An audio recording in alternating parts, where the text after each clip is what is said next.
She stood at the door, watching the man she loved sit in silence. 3 months without a kiss, 3 months without a touch.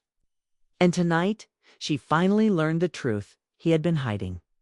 Not anger, not hate, just cold silence. The silence of a broken heart. The apartment felt different tonight. Emma couldn't quite put her finger on it, but something in the air had shifted. Maybe it was the way the shadows fell across the living room. Or maybe it was just her guilt finale catching up with her. She stood in the doorway watching her husband, Daniel, sit motionless on the couch, his eyes fixed on some invisible point in the distance. 3 months. It's how long I've had been since he'd really looked at her. 3 months since he touched her with anything resembling affection. 3 months of living like strangers under the same roof. Their marriage reduced to polite nods and careful navigation aired each other's space. "Daniel," she said softly, her voice barely cutting through the silence. He didn't move, didn't acknowledge her presence. It was as if she'd become a ghost in her own home. "Daniel, please." Her voice cracked this time, the weight of the loneliness pressing down on her chest. "Can we talk?" Finally, he turned his head. The look in his eyes made her stomach drop. It wasn't anger she saw there, or even sadness. It was something far worse. Indifference, like she was nothing more than furniture he'd grown tired of looking at. "What do you want to talk about, Emma?" His tone was polite. Professional even, as if he were speaking to a colleague rather than the woman he'd promised to love. "Forever. About us," she said, moving closer, her hands trembling slightly. "About why you've been so distant. Why you don't touch me anymore. Why you barely speak to me. I feel like I'm losing you, and I don't understand why." A bitter smile played at the corners of his mouth. "You'd understand why?" "No, I don't." The words burst out of her desperate and raw. "One day everything was fine, and then suddenly you just shut down. You moved into the guest room. You stopped kissing me goodbye in the mornings. You'll look at me like I'm a stranger." What did I do? Daniel stood up slowly, setting down the book he hadn't been reading. He walked to the window, his back to her, his shoulders tense beneath his gray sweater. "You really want to have this conversation?" he asked quietly. "Yes, God, yes. I want to know what's going on. I want to fix this. I want my husband back." He laughed then, a hollow sound that sent chills down her spine. When he turned around, his eyes had changed. The indifference was gone, replaced by something sharp and knowing. "Your husband?" he repeated slowly. "That's interesting because for the past 4 months, I've been wondering if you even remembered you had one." Emma's breath caught in her throat. "What are you talking about?" "Don't," he said, holding up a hand. "Don't insult me by playing dumb. We're past that now." Her heart began to race, a sick feeling spreading through her stomach. "Daniel, how long did you think you could hide it, Emma? Did you think I was stupid? That I wouldn't notice the late nights at work? The way you smiled at your phone when you thought I wasn't looking? The new perfume? The sudden need for privacy with your messages?" The room felt like it was tilting. Emma reset for the back of the couch to steady herself. "I can explain." "Can ya?" His voice remained calm, controlled, which somehow made it worse. "Can you explain why my wife has been having an affair for 4 months?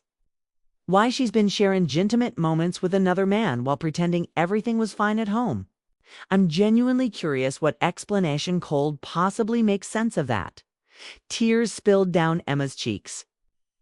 "How did you? When did I find out?" Daniel moved to the bookshelf, pulling out a manila folder she'd never seen before. 2 weeks. After it started, you left your laptop open. Your messages to him were right there on the screen. "Last night was amazing. I can't stop thinking about you. When can I see you again?" Harassed did the words with the detachment of someone reading a grocery list, but Emma could see the muscle working in his jaw, the only sign of the pain beneath his calm exterior. "I wanted to confront you right then," he continued.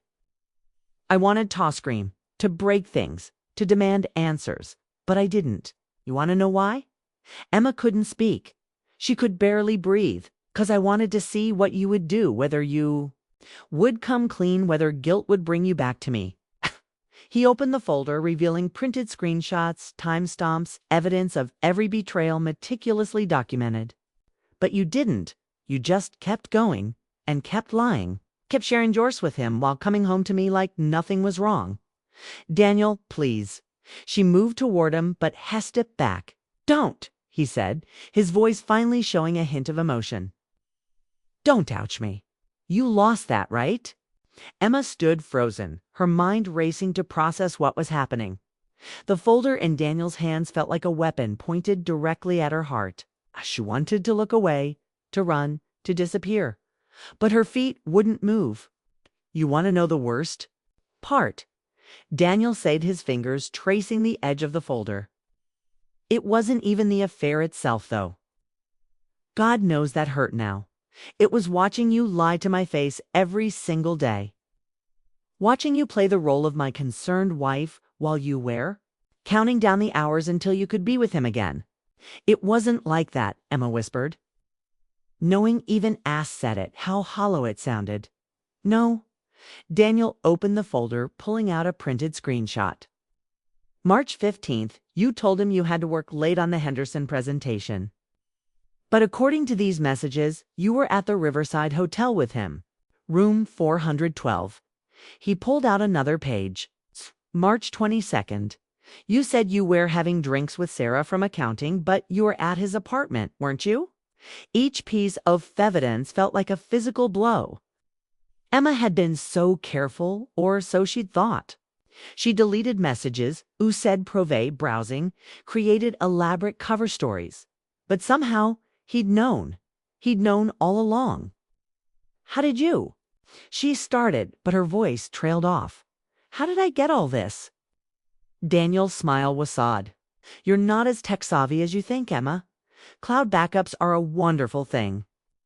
Every message you deleted was right there, synced to your account. Every photo, every plan, every I love you sent to him. All saved, all time-stamped, all undeniable. Emma sank into the armchair, her legs finally giving out. I never said I loved him, she protested weakly. Daniel pulled out another page, his hands steady despite the pain in his eyes. April 3 RD, 2:47 a.m. I think I'm falling in love with you. This scares me, but I've never felt this alive. Should I go? The words hit her like ice water. She remembered that night. She typed it in the bathroom while Daniel slept in their bed. The rush of new passion making her reckless, making her stupid. She deleted it immediately after sending, but clearly not immediately enough. Daniel, I was confused. I didn't mean stop. His voice cut through her excuses. Just stop. I didn't show you this to hear your justifications. I showed you this because you asked me why I don't want you anymore. He walked closer, his eyes boring into hers. You want to know why? Because you already gave away what was mine. The words hung in the air between them, final and devastating. What we had, your loyalty, your honesty, your faithfulness. Those things were supposed to be ours, sacred. But you handed them to someone else, like they meant nothing. You gave him pieces of yourself that belonged to our marriage, and you can't take that back. It's gone, Emma. We're gone. No, Emma sobbed, standing up and reaching for him. No, it's not gone. We can fix this. I'll end it with him. I'll do whatever you want. Therapy, counseling, anything, please. Daniel. I made a mistake, but we can get past this. He looked at her hand on his arm, then gently but firmly removed it. A mistake is forgetting to pay a bill or saying the wrong thing in an argument. What you did was a choice. Multiple choices. Hundreds of them, actually. He gestured to the folder. Every message, every lie, every time you touched him. Those were all choices. I know I messed up, but I love you. I still love you. Do you? The question was quiet, boutique, cut deep. Because from where I'm standing, love looks different than this. Love doesn't delete messages at 3 a.m. Love doesn't create fake meetings to spend time with someone else. Love doesn't look me in the eye and ask, "How was your day after spending the afternoon in another man's bed?" Emma had no answer. The truth of his words was irrefutable. Daniel walked back to the window, his shoulders sagging slightly. "I've been being inside for months, Emma. Every day, pretending I didn't know. Pretending that everything was fine while my world fell apart. Do you have any idea what that's like? To look at the person you love most in the world and see a stranger? To wonder if anything we had was ever real." "It was real," Emma insisted desperately. "Everything we had was real." "This thing with Marcus?" Marcus Daniel's voice was flat. "So that's his name, the man who's been sleeping with my wife, Marcus." Emma realized her mistake too late. In her panic, she'd given away information she hadn't meant to share. But what did it matter now? Everything was already out in the open. He was just, she struggled to find words that wouldn't make it worse. He was just what? Just Simeon to make you feel alive. Just someone who paid attention to you. Just someone who made you feel special. Daniel's calm facade was beginning to crack. Were we not enough, Emma? Was I not enough? No, that's not. You were always enough. This wasn't about you, wasn't it? He turned to face her fully. Because that's what they always say, isn't it? It's not about you, it's about me. But that's a lie we tell ourselves to avoid the real truth. It was about me. My failure to keep you interested. My failure to make you happy. My failurado. Stop it, Emma said, fresh tears streaming down her face. This is my fault, my weakness, my betrayal. You didn't fail at anything. Then why? The question came out raw. All pretense of calm finally stripped away. If I didn't fail, if this wasn't about me, then why did you do it? Why did you throw away 10 years of marriage? Why did you risk everything we built together? Emma opened her mouth, but no sound came out. How could she explain what she didn't fully understand herself? The excitement, the attention, the way Marcus had made her feel young and desired again. It all sounded so shallow, so meaningless when weighed against what she was losing. "Don't now," she finally whispered. "I don't have a good answer. At least that's honest."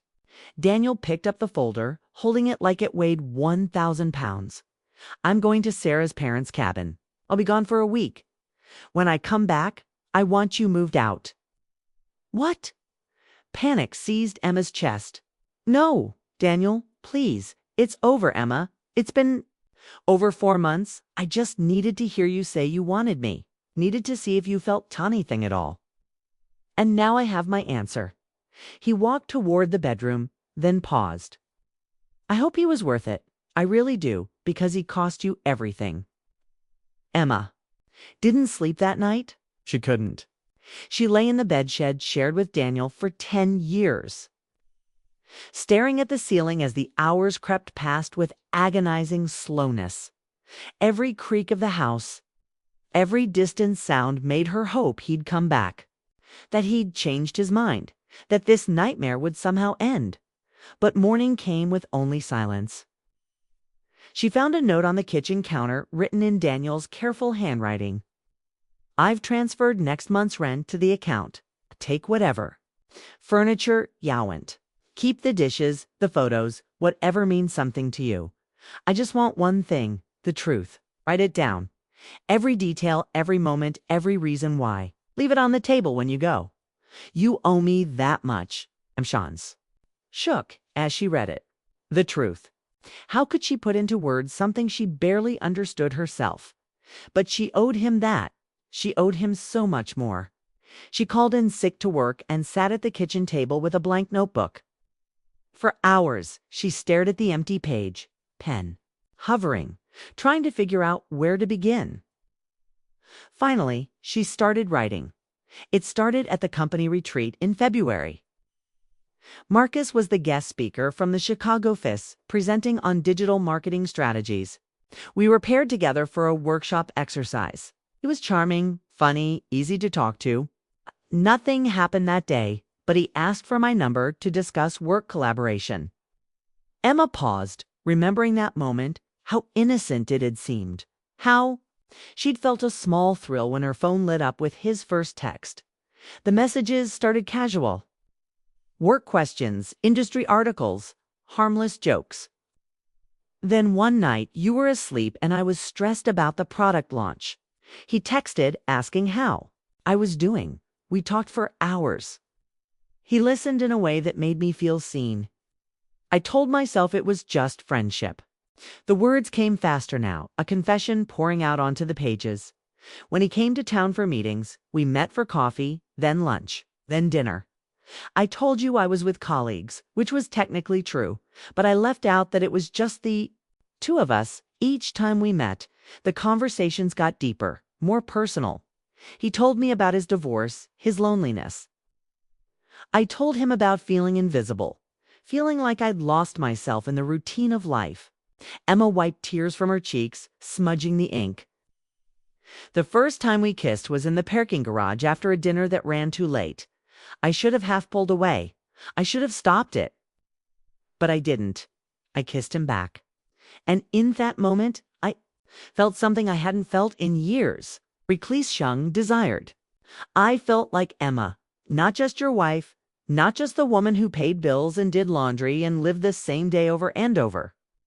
She wrote about the hotel rooms, the lies, the double life she'd constructed with such careful precision. She wrote about the guilt that gnawed at her after each encounter.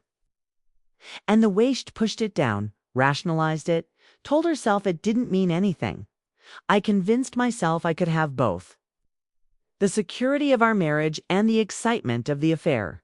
I told myself I was compartmentalizing, that what you didn't know couldn't hurt you. I was wrong about everything. By the afternoon, Emma had filled 20 pages. Her hand cramped, her eyes burned from crying, but she kept writing. Still deserved the truth. No matter how ugly it was. Her phone buzzed. Marcus. Hey, beautiful, free tonight. Been missing you. Emma stared at the message, feeling nothing but disgust for him, but mostly for herself. She typed back, "It's over. Don't contact me again." Then she blocked his number. It was a small gesture, meaningless in the face of what she'd destroyed, but it was a thing. She returned to her writing. I don't know when it would have ended if you hadn't found out. That's the most shameful part. I was so deep in the lie that I might have kept going indefinitely. I had convinced myself it was manageable, sustainable. I see now how insane that sounds. As evening fell, Emma wrote about the moment that afternoon when reality had truly hit her. She'd gone to the bedroom to Pecand, found herself holding the photo from their wedding day. They looked so young, so hopeful, so completely in love. The woman in that photo would have been horrified by what Emma had become. You asked me why, she wrote. I've been thinking about that all day. The real answer isn't Marcus or feeling neglected, or any of the surface reasons. The real answer is that I was selfish and cowardly. I was afraid of getting older, of the routine of marriage, of becoming me mother, comfortable but quietly unhappy. Instead of talking to you about those fears, instead of working on us, Iran towards something that made me feel young again. I chose the easy dopamine hit over the hard work of maintaining what we'd built. Emma filled 30 pages before she finally stopped writing. Her confession was complete, raw, and unfiltered. Every ugly truth, every rationalization, every moment off wakeness, all of it laid bare. She walked through the apartment one last time, gathering her things. Most of the furniture they'd bought together, she left. Taking it felt wrong, like stealing. She packed her clothes, her books, a few personal items. Everything else, the life they'd built, she left behind. On her way out, she placed the notebook on the kitchen table, weighted down with her wedding ring. She stood there for a long moment, looking at the simple gold band that had meant forever. Now it just looked like a broken promise. Her phone rang, her mother. Emma let it go to voicemail. She couldn't face explanations, couldn't endure the disappointment in her mother's voice. That would come later. She loaded her car with a few boxes that contained her life and drove to her sister's apartment across town. Jessica answered the door in pajamas, took one look at Emma's face, and pulled her inside without questions. "He knows," Emma said simply, and broke down completely. Jessica held her while she sobbed, offering no platitudes, no empty reassurances. They both knew this wasn't something that could be fixed with kind words and ice cream. "What are you going to do?" Jessica finally asked when Emma's tears had slowed. "I didn't know," Emma admitted. "Find an apartment. Figure out divorce lawyers. Try to survive this. Do you love him, Daniel?" The question hit Emma like a physical blow. "Yes, God, yes. I love him so much. I think I always have. I just lost sight of it. I got bored and stupid and selfish, and now I've destroyed the best thing in my life." "Have you tried talking to him? Really talking?" "Maybe." "There's no maybe," Emma cut her off gently. "You didn't see his eyes, Jess. He's done, and he should be. I don't deserve another chance. I don't deserve a tease forgiveness. I just have to figure out how to live with what I've done." That night, lying on Jessica's couch, Emma couldn't stop replaying the last 3 months. All the signs she'd missed, or more accurately, ignored. The way Daniel had gradually withdrawn, his smiles becoming less frequent, his touches less warm. She'd attributed it to work stress, to the normal ebb and flow of a long marriage. She'd never considered that he knew that he was quietly suffering while she continued her betrayal. The cruelty of it took her breath away. How must he have felt watching her get ready for her work events, knowing exactly where she was really going? How had he maintained that calm facade when his world was falling apart? Emma realized she didn't really know her husband at all. She thought she married someone who would yell, who would fight, who would confront her immediately. Instead, she'd married Samin with a quiet strength that made him step back, observe, and make calculated decisions. Someone who loved her enough to hope she'd come back to him, but respected himself enough to let her go when she didn't. She'd underestimated him in every possible way, and now she'd lost him. Daniel stood on the deck of the cabin, watching the sun rise over the lake.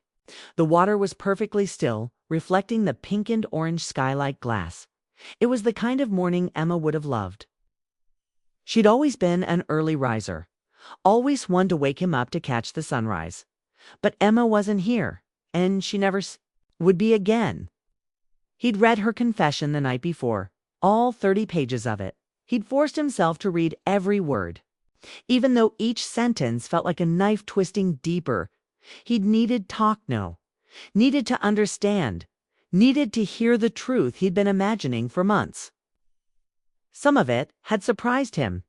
The depth of her self-awareness in the writing contrasted sharply with the thoughtlessness of her actions. She understood what she'd done wrong, could articulate her failures with painful clarity. But understanding and choosing differently were two separate things, and she'd chosen wrong at every opportunity. The part that hurt most was in the physical betrayal, though that was agony enough. It was It was reading about how alive she'd felt with Marcus, how young and reckless and free, because it meant that with Daniel, she'd felt the opposite, dead old, trapped. Their marriage, their life together, had become a cage to her. How had he missed it? How had he not seen that the woman he loved was slowly suffocating under the weight of their routine? But even as he asked himself these questions, Daniel knew they were unfair. Marriages required communication. Emma was unhappy. Sheshold have talked to him. They could have taken a trip, changed their routine, gone to counseling, tried something new. Instead, she'd made the decision to break their vows to seek excitement in someone else's arms. His phone buzzed. "It's Brother Ryan. How are you holding up?"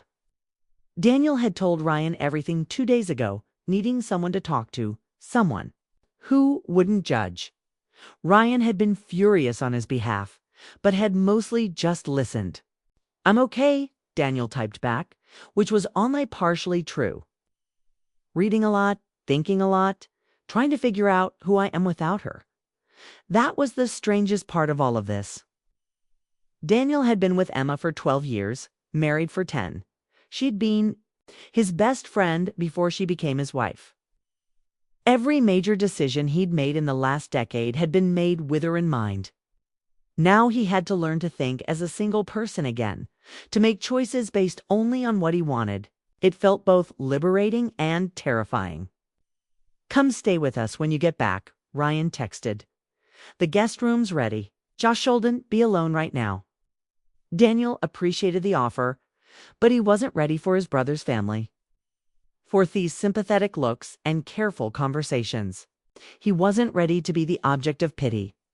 He spent the day hiking trails around the cabin, pushing his body until his muscles ached and his mind quieted.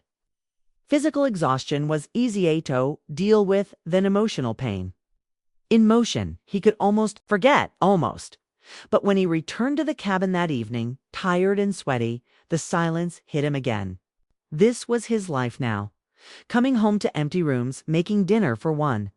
No one to share his day with, no one to laugh at his terrible jokes, no one to curl up with on the couch. He'd taken his wedding ring off the morning he left.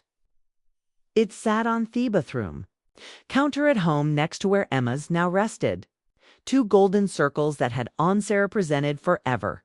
Now just metal. Daniel's lawyer had sent the preliminary divorce papers. Standard no-fault divorce, she'd explained. Illinois doesn't require proof of adultery for dissolution. We'll aim for a clean split. You keep the apartment since you can afford it on your own. She takes her car. You divide the savings account. Should be straightforward since there are no kids involved. No kids? That had been a plan for someday.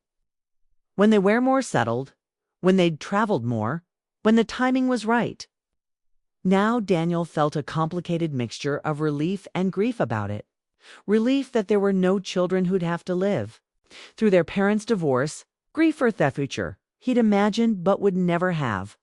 On his 4th night at the cabin, Daniel finally let himself cry. Real likely, not the silent tears he'd shed alone in the guest room for months, but deep-wrenching sobs that came from somewhere primal.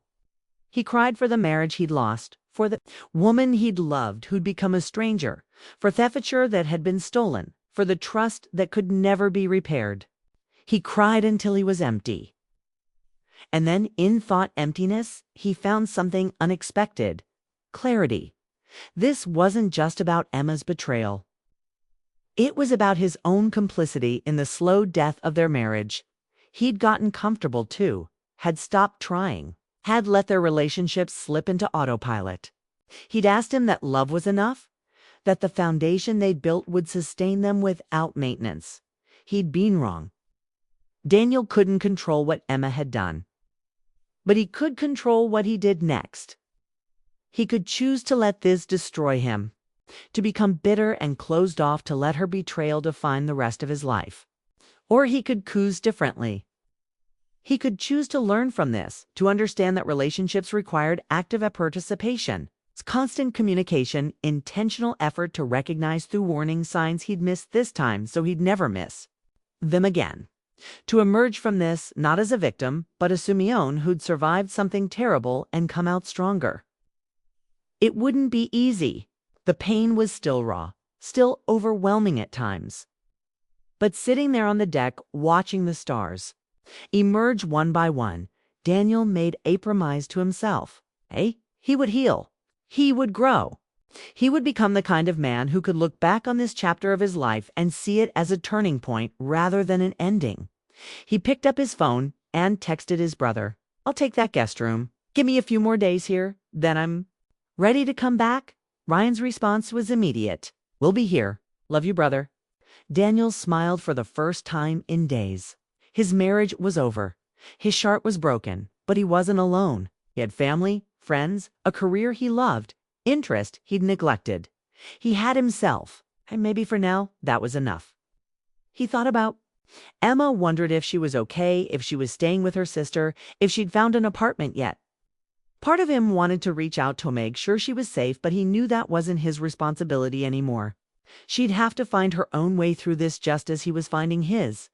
Daniel went inside and pulled out his own notebook. Emma could write her truth. he could write his. He needed to process what had happened to make sense of the chaos of emotions swirling inside him. "Dear Emma," he began, though he knew he'd never send it. "You ask me why I don't want you anymore?